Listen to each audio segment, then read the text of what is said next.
Bonjour à tous, c'est Timothée d'apprendre-sketchup.com. Si tu es architecte ou que l'imagerie 3D est ton support de travail, ces remarques devraient te plaire. Dans cette vidéo, j'ai décidé de partager avec vous mes réflexions sur le rendu photoréaliste. Je pense qu'il est important de faire un point sur les avantages et les inconvénients de ce genre d'image. Quand j'étais plus jeune, les premiers jeux en 3D débarquaient dans nos foyers. Je me souviens très bien avoir joué à Zelda Ocarina of Time. À l'époque, ça ressemblait à ça. Quand j'ai vu les premières images, je me suis dit qu'on ne fera jamais des images plus réalistes que les images de ce jeu. Mais quelques années après, la PlayStation 2, une console bien plus puissante, sort et nous achetons notre premier jeu avec mes deux frères. Ce jeu, c'était Le Seigneur des Anneaux, et je m'en souviens très bien. Voilà à quoi ça ressemblait. Encore une fois, je me suis dit, jamais on ne fera de jeu plus réaliste que celui-ci. Maintenant, est-ce que vous dites la même chose en regardant ces images? Si ces images restent charmantes, elles laissent à désirer côté réalisme. Ce qui m'amène à un point essentiel. L'œil s'habitue au réalisme des images. Plus vous lui donnerez une image réaliste, plus il s'y habituera. La marge que représentait cette image devenant la norme de l'image d'après. Ce qui m'amène maintenant à notre milieu professionnel. Votre client, lui, en demandera toujours plus. J'ai fait cette expérience à mes dépens. J'avais proposé un rendu sur SketchUp à mon client, il était déjà très content de pouvoir se balader en 3D dans une image comme celle-ci. Mais j'ai décidé de lui fournir un rendu photoréaliste. Vous savez très bien ce qui s'est passé. Pour mon client, le rendu photoréaliste était devenu sa norme. Et quand une semaine plus tard, je lui ai proposé une image sur SketchUp après modification, il était un petit peu déçu. Ce qui veut dire que si vous proposez une image de grande qualité à votre client, celle-ci va vite devenir la norme. Donc il ne faut pas pousser trop loin ce rendu pour éviter de vous embourber dans cette course contre le réalisme. Ce qui m'amène à parler des conséquences sur votre temps de travail. Comme vous le savez, le rendu photoréaliste est particulièrement chronophage. Donc en plaçant la barre très haute, vous perdrez finalement du temps et de l'argent. Pensez loi de Pareto.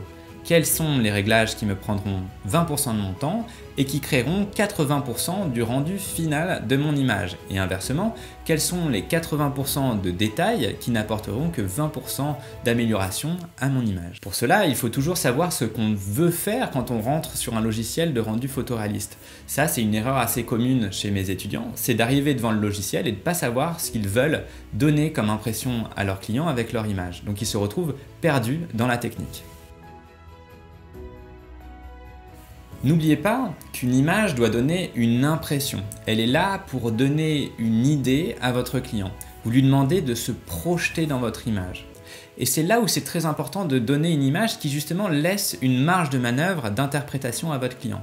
Si vous lui fournissez une image qui est trop plate et qui est trop lisse, donc un rendu photoréaliste par exemple très froid, même s'il est réaliste, ça ne lui permettra pas forcément de se projeter dans cette image. L'image risque d'être gravée dans sa tête comme étant ainsi et pas autrement. Avec un rendu très simple SketchUp, vous lui laissez une place pour créer de l'imagination autour de cette image. Et c'est ça qui est très important sur une image. C'est comment vous allez laisser la place à votre client d'imaginer le reste. Et ça, c'est essentiel. En plus de couper l'imagination, le rendu photoréaliste a quelque chose de très froid, puisque le noir numérique vient aplatir l'image et quelque part la figer. Je vais vous montrer un exemple très simple. Une de mes étudiantes m'a fourni un rendu photoréaliste à partir d'un exercice. Voilà ce qu'elle a fait. C'est plutôt correct, hein, c'est un peu sombre, un petit peu triste, mais techniquement c'est plutôt juste. Eh bien je vais vous montrer très simplement le rendu SketchUp de base et vous allez voir la différence. C'est assez frappant, c'est-à-dire que cette image de rendu photoréaliste ne donne pas du tout et ne véhicule pas du tout le message qu'on a envie de transmettre à notre client. Nous, ce qu'on a envie de transmettre à nos clients, c'est voilà à quoi va ressembler votre espace salon, vous allez vous y sentir bien, c'est un endroit assez chaleureux. Est-ce que le rendu photoréaliste que je vous ai montré traduit cette image? Eh bien, pas du tout. En revanche, effectivement, c'est une image qui est plus réaliste, évidemment. Pour résumer, il faut bien penser au message que vous voulez véhiculer. Quelle est l'impression que vous voulez lui donner à votre client? Et surtout, évitez de vous battre avec la technique et vous battre avec votre ego. Avant de vous laisser, j'ai envie de vous donner quelques conseils. Alors, il y a 3 questions que j'aime me poser avant de me lancer dans un rendu photoréaliste. Est-ce que ce rendu photoréaliste est nécessaire à mon projet?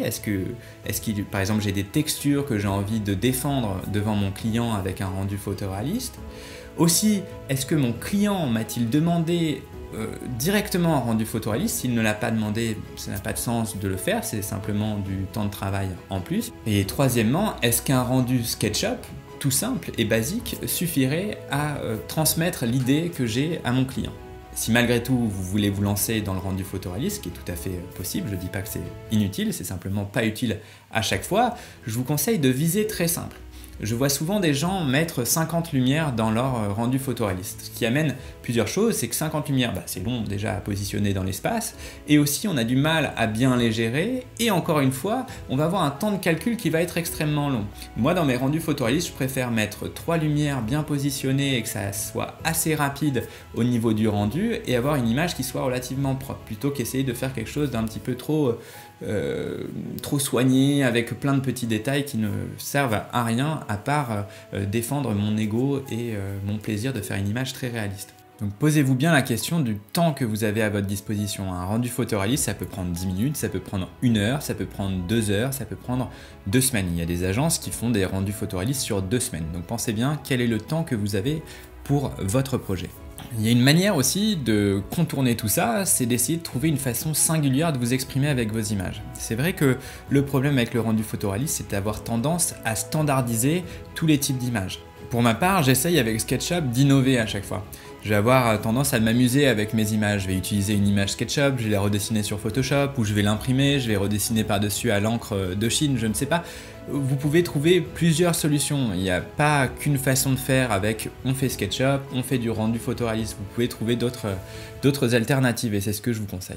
Si jamais vous voulez apprendre à faire des rendus photoréalistes malgré tout, parce que je dis pas que c'est une mauvaise chose, je dis juste que parfois c'est inutile, je vous invite à télécharger gratuitement ma formation d'initiation avérée. Si jamais vous voulez rester sur du rendu sur SketchUp, je vous invite aussi à télécharger gratuitement ma formation 16 conseils pour améliorer vos images SketchUp. C'était Timothée et je vous dis à bientôt sur Apprendre SketchUp.